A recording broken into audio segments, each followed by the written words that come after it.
All right, all right, all right. Matt Gouget, Get Better Everyday podcast. Excited to have Daniel Ramsey on today. Thanks for taking time out of your busy day, brother. I appreciate you. I guess to start off, let's just tell the audience who is Daniel Ramsey. Yeah, man. Thanks for having me. Pretty simple story.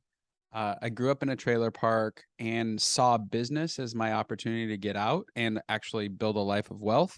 And so I was that strange kid on the school bus, selling candy in seventh grade. And it was kind of amazing. I got hooked because this kid, I had a Snickers. That was my drug of choice, so to speak, and, I never ate my supply, so I never ate the candy, I just sold it. But this one particular Friday, I was driving home and in the bus, and a kid said, "Hey, I want one of the Snickers," and I was like, "Dude, I only have one left. I can't. I'm gonna eat this one. I can't." And he whips out a $20 bill, and I'm like, "Here," and back then you could get a Snickers for 25 cents, so I got my butt off the bus and walked down to the corner store and bought another Snickers and walked home and took 1975 in my pocket. And honestly, I think at that moment I knew I was going to be a salesperson and knew business was for me. And kind of, I feel really lucky in that I never had to worry about what I was going to do. I always knew that this was the path for me. Right. Yeah, that's pretty cool. So started off selling Snickers, leaving a trailer park on a school bus. And tell folks a little bit about what you're up to today, because I know about Mod because it's a great company that locally here we happen to be in the same town. Everybody knows about it and is utilizing it to find time in their day and scale their business and whatnot. So tell us a little bit about where you are today, and then maybe we'll fill in the gaps between trailer park and Mod. Yeah, yeah. Well, my Outdesk, we're a virtual assistant company. We're the largest in the marketplace. We have 2,100 people, and think of us like a staffing company to help you grow. Like most business CEOs or entrepreneurs, they're like, I just need the right people. And that's kind of what we do is we help businesses find the talent they need to grow and scale. Um, and yeah, I really love it. I mean, what I do is look for opportunities. I look for businesses in the US and Canada that need talent. And then we look for talent that need opportunity, like they need full-time employment. And we just put those people together. And it's been a really rewarding, fun 16 years. I've got to make every mistake you can imagine. So we could go all over the place in this podcast. Um, you know, we wrote a book about scaling your business with Mod Virtual Professionals. So if you're listening, you can jump on our website and grab that. And honestly, I've got the opportunity to feel that first journey to $1 million is a big deal. The next journey to 10 million is awesome. And right now we're on the journey from 50 million to 100 million in revenue. And so just having that opportunity and serving so many different clients has been really fun. Yeah, I'm going to pick something out of what you said, because in a lot of conversations I have with business owners and entrepreneurs, they talk about failure and having different types of failure. Like you said, you sit in a unique seat where not only do you run your business, but you get to partner with businesses and have kind of a sideline view of what's going on in their business, and you get in there and fix it. So I guess what would you tell people, even the smallest of businesses have a vision and they run into things that are preventing them to get to the next level. I talk to my personal coach a lot about like trying to get to the next mistake as fast as I can, so then I learn from it and I course correct and I get better. What, from your perspective, in your own business or in businesses that you viewed, is the best way to go about scaling, growing, mistakes, and getting through some of those barriers? Well, I mean, a guy like me, I'm always going to say talent. And the reality is, like, as a CEO of my company, and really every conversation that I've had with a real CEO. So if you're you own a 200,000 or 300,000 construction business or insurance brokerage, that's a really high paying job. You just happen to own your own schedule, but it's still a job, right? But anytime I talk to a company that's a 10, 20, 50, 100, we've got a lot of billion-dollar customers. Every single time I talk to them, they say that their number one concern is talent. And it's like getting the right people and having them do the right things and then serving their clients in the right way. So, it always comes down to who's on your team. And I think as you're thinking about growing and scaling, it's a combination of what you said, which is learning from your mistakes and course correcting and then continuing down the path, having the right people on the team, and then sticking with a goal long enough to actually accomplish it. That's the wildness. And I'm fortunate. I'm in a bunch of groups with other entrepreneurs, and I've gotten some seasonality with it, meaning I've seen 10 years, like the same guys, 10 years. And there are people who stay and kind of never plateau, really. They get to their limit and then they stay at their $1 million or $10 million business. And then there's guys that I'm like, I never expected that, but this guy is really grown and scaled. And I think the one thing is just learning from your mistakes, having the right team member, and just never giving up. Those are the things. Right. Yeah. I think that as I've grown and scaled my business, I've found the importance in the right people, the right people in the right seats. And with that, it's really truly the only way to scale, right? Because anybody, I started in mortgage and was growing a mortgage business. I'm going to get to a certain level where Matt can't be all things to all people and do all, we got to add somebody to help in this area, add somebody to help in that area. It's really cool. I want to try to maybe shift it to think about some folks that are closer to that Snickers bar as far as their business development, right? Some people might be earlier on in the path, and as much as I'd like to selfishly talk about myself, my own business, things I'm doing, when folks are just getting started, because I think that you probably even work with some businesses that are first launching. What are the important things for them to consider, maybe like the very first hire for people? Because I think that I'm around a lot of people that are at that level where they don't know any better. They've done a great job, but they hit a ceiling, their own personal capabilities. So maybe, whether it's a virtual assistant or whether it's an in-person hire, like that very first hire, what should somebody be looking at, thinking about? That's a great question. I wrote a book about this. So we call it Right, gotta ask. Yeah, great timing. But we call it I, we, they. So in the I do it space, you're really learning about, what the marketplace needs, how to do your job, who your customers are, what your value proposition is. In the I do it, think about it like you're going to college and you're getting a doctorate and a master's, and maybe going to another school and getting and doing a thesis or something. There's a lot of things that you have to do in order to move from the I to the we. But if you figure out how to sell, I like to say revenue is like the air that we breathe. And a lot of entrepreneurs make the mistake of thinking, oh, I'm gonna get one customer. And I made this mistake, by the way. When I first started in business, I'm like, I'm gonna do one customer a month. I'm gonna make a ton of money. Well, one quarter happened, like my June didn't close, my May didn't close, and so 3 months in a row, my one deal a month didn't close. I'm like, okay, well, shifting goals, I'm gonna have 10 customers every month, so 7 close, and so you have to remember, in the I do it, you're learning your business, but the only thing that matters is really revenue. Like revenue cures all problems. It takes care of, the money issue, which most people have when you're in the I do it. So how am I going to generate revenue is the one thing. And then as you move to the we do it, it really becomes about systems and process. And you ask the question, like, what's your first hire? I don't think a first hire is a virtual assistant. I think a first hire is a CRM. So some system to keep all of your customers' information in, as well as maybe a system to, charge them, a system to follow up and deliver the work that you've agreed to do. So your first hire is always your tech stack. How am I going to do my job, right? And then after that, then you need people to do stuff for you. Whether it's administrative work, which was the first hire that I ever had. I hate paperwork. I love to meet Matts and talk to Matts and, be on stage and on camera. That's my favorite thing to do. I know how to do that really, really well. So, you start thinking through in the we do it, like, what's my highest and best use? Like, what are the things that I, as the business owner, am the only one in the business that I can do? Like, what are those things, right? And typically they're still around revenue. They're around revenue, leadership, system and process stuff, understanding vision and direction. And so you start farming out stuff.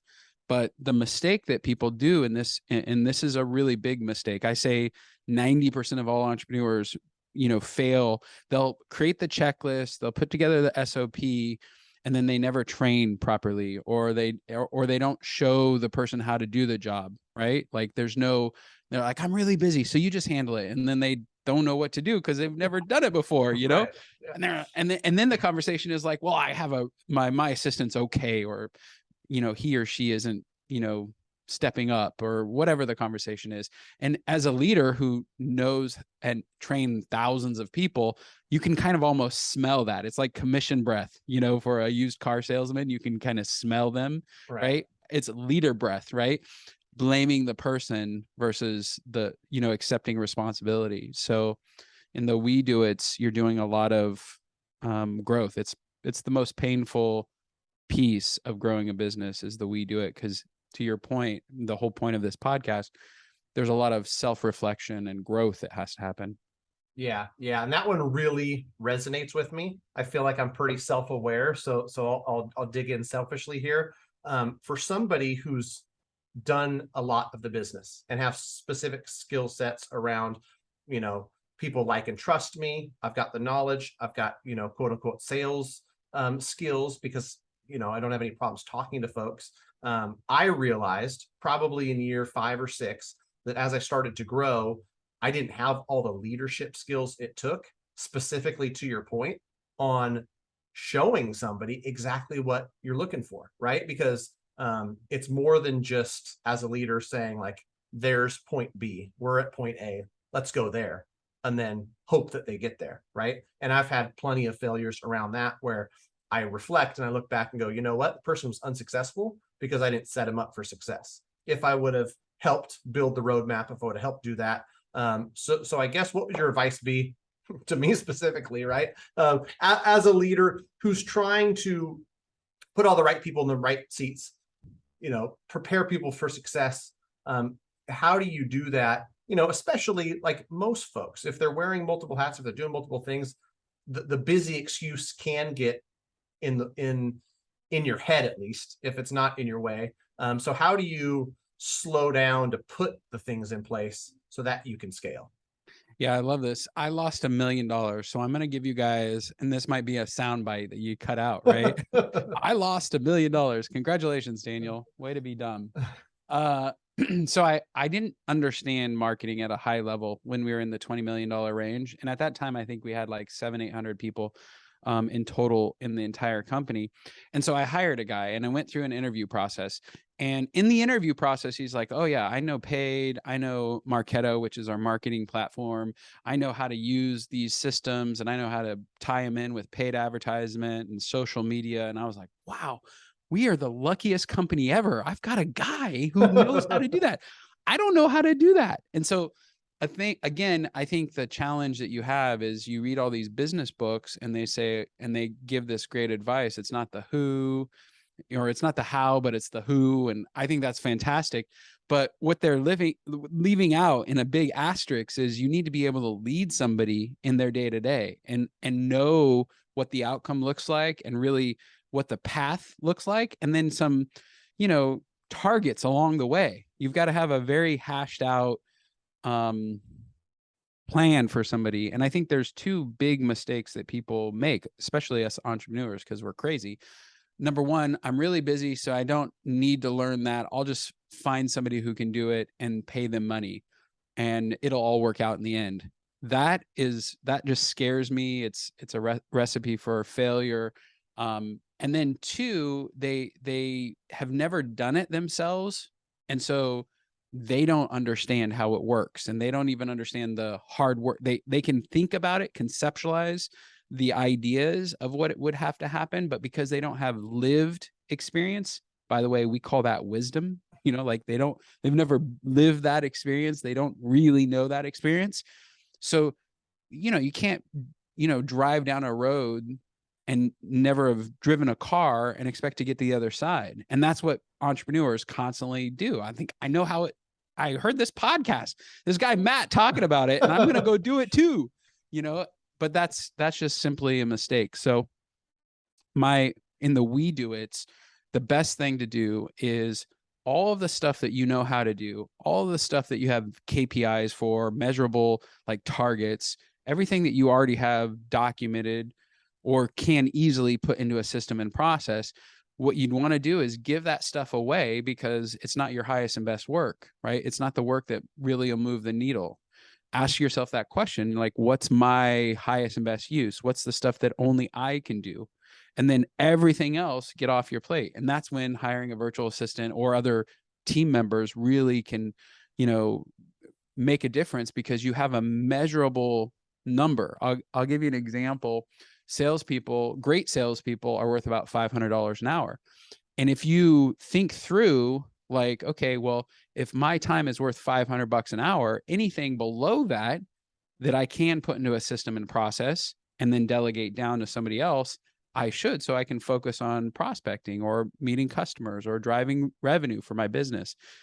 And that's typically the miss for people, is they try to buy their way out, or they don't really know the path that they want to go down. And so they're kind of making it up as they go. Yeah, I love that, dude. And I love the fact that like I'm learning something through this podcast and interviewing folks. I'm going to spotlight that real big for myself and for anybody else that it might help, that you want to know to a certain extent.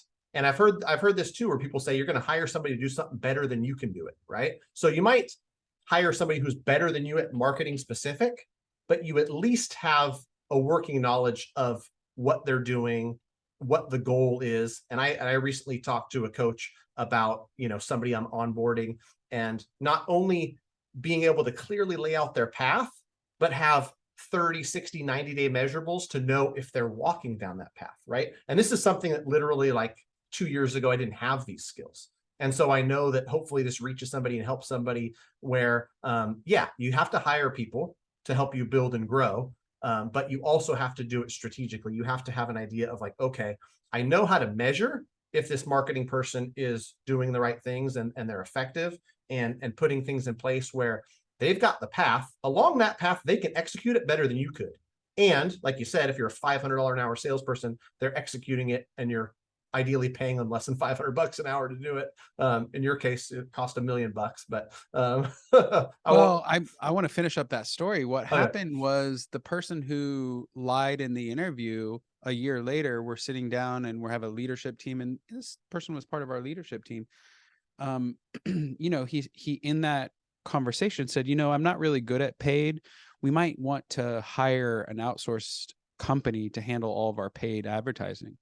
And I was like, man, and it just landed. So I pulled up his interview, which was recorded.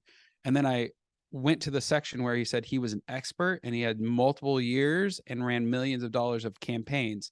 And then I pulled up our conversation. So you just have to be really careful. I didn't have the knowledge or understanding in that marketing world to really create measurables that were clear. Like he told me, hey, we're doing really well. And then I'd look at the revenue and I was like, man, he's saying we're doing really good, but our revenue is not going up. So something's missing, And the reality was I was just tired. And I remember that time of our business, it was a really difficult time. I was tired. I was starting a family. Our team was growing. Our business was taking off. And I thought, okay, easy button. He says he can do it. I'm just going to give it to him. And we ultimately ran about $1 million of paid advertising that went nowhere because it wasn't set up correctly and it wasn't measured correctly. And so, learn from me. Don't make that mistake.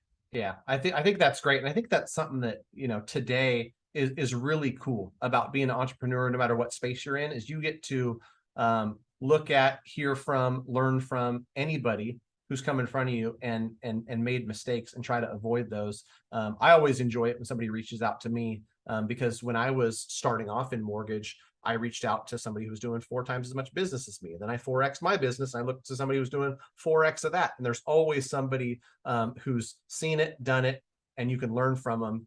Don't make this mistake. And I think if nothing else to pull out of, these last 5 or 10 minutes of our conversation is when you hire people and you're scaling, you want to have an idea of how you can measure whether that specific role has success or not. And I think it probably applies even more so to some of your virtual assistants, where with the right coaching, training, leadership, they can operate at a high level. But without that, it's going to be really hard to see results from them. So maybe speak to like specific to, your industry, which you're an expert in, is, taking a virtual assistant, plugging me into, a business that somebody has here in the United States, and what that looks like, the best outcomes you've seen versus some outcomes that weren't great.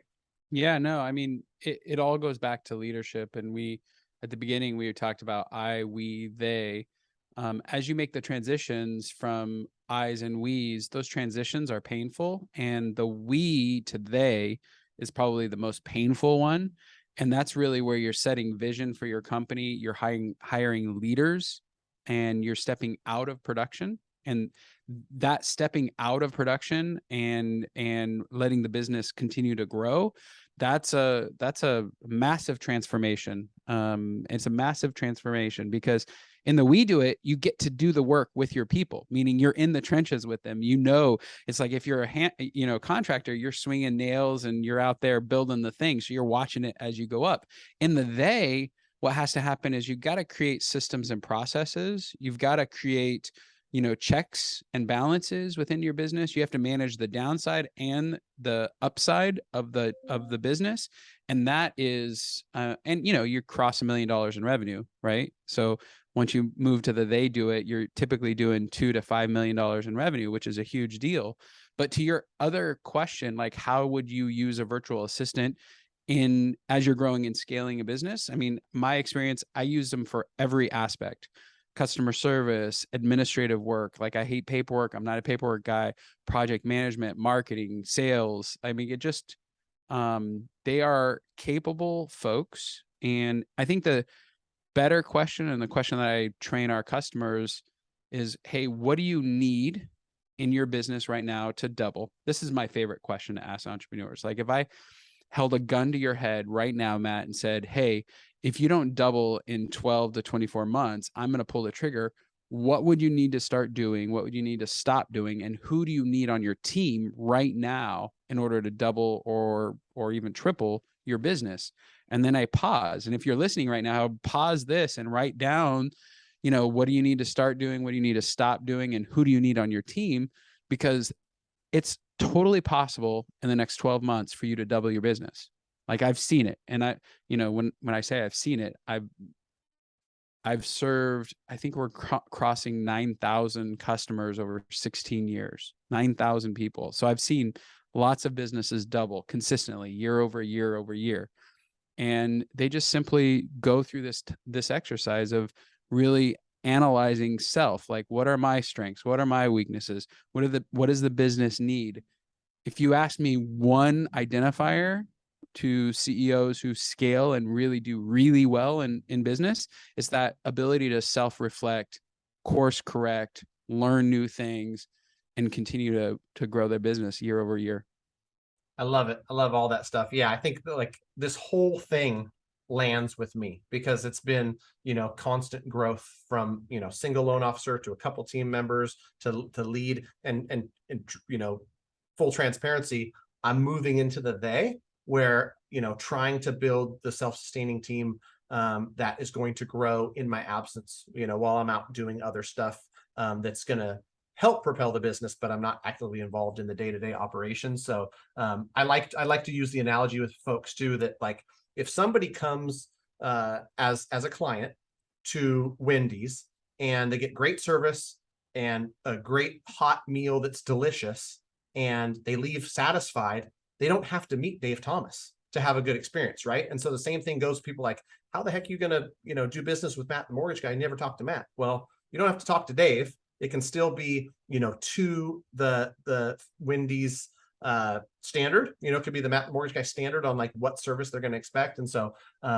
all great stuff, man. I appreciate you. This is a great conversation. I think offline, I'm going to talk to you about a couple different ideas I have for my business with virtual assistants. Before I shut her down, I know in the chat, myoutdesk.com/scale. That'll be in the show notes. And that is that a link to the book?